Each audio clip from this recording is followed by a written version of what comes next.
Good morning, colleagues. I was wondering all of this week whether or not I should make a 5 in 5 this week, with it being the last week. And then I realized there's quite a lot of things that I would like to share regarding my learning journey this year with AI.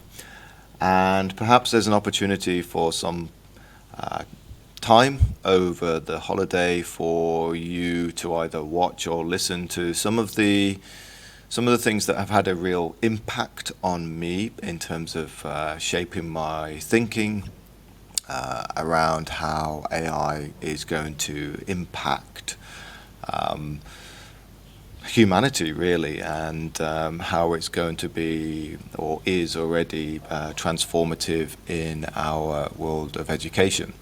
Um, and there are three sort of episodes or different sort of interviews and things like this that I highly recommend. And I actually passed one of them to the staff digital advocates. There's a representative from each of the different faculties in secondary and also in primary as well. Glenn leads the digital advocates in primary. And I asked them to listen to an interview. The interviewer is actually here. So some of you already probably listened to the Ezra Klein show. And Ezra interviews Ethan Mollick, who is a professor at Wharton Business School, and he's sort of like one of the gurus around the world regarding AI.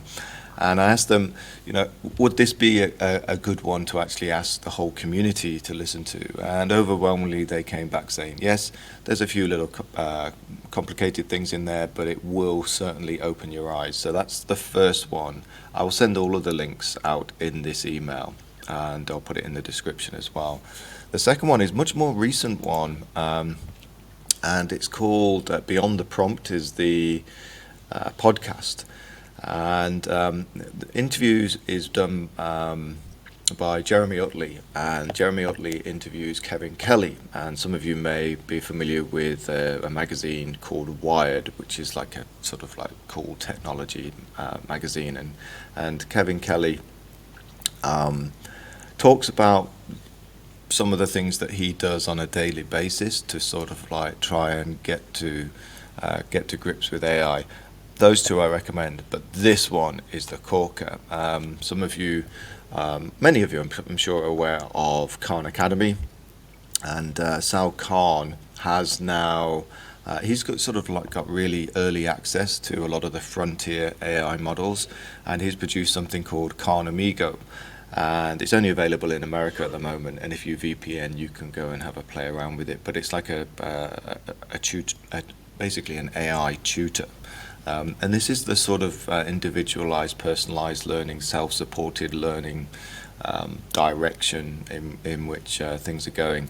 And this video, I think, is worth watching as well. So over the next 8 weeks, if you do get an opportunity to be sitting on a plane or in a long journeys to somewhere wonderful, then why not pop on these two podcasts or listen to or watch Sal Khan. That was quite a long time. Let me just have a little look at how much time I do have left. If I can click on this, it should give me the time. Okay, so I've got just over a minute left. I want to talk about some of the things as well, which I've sort of like been picking up a little bit over the course of the year in terms of my relationships with AI and working with it. And the human in the loop is a critical step. Never accept the first answer from any of the prompts that you put in there. And people talk about prompt engineering. I've moved away from sort of like prompt engineering. I do think prompt engineering is probably quite a fragile bubble, and it will change in the future anyway. And this is what I've been focusing on: is just ask good questions and keep on asking questions again and again and again to refine to down to what you want. And lastly, I think we need to, as a school, we need to stop talking, and we're all time poor, even the whole world is probably time poor. There's only a finite number of hours in the day. And I think we just need to stop using time as our metric. I used to use time as my metric until something major happened in my health, and now it's my health, my mental health, my physical health is my metric. And I think it's the same with AI. Let's stop talking about saving time. Let's start talking about higher quality. Have a super high quality holiday. Take care, everybody. Bye bye.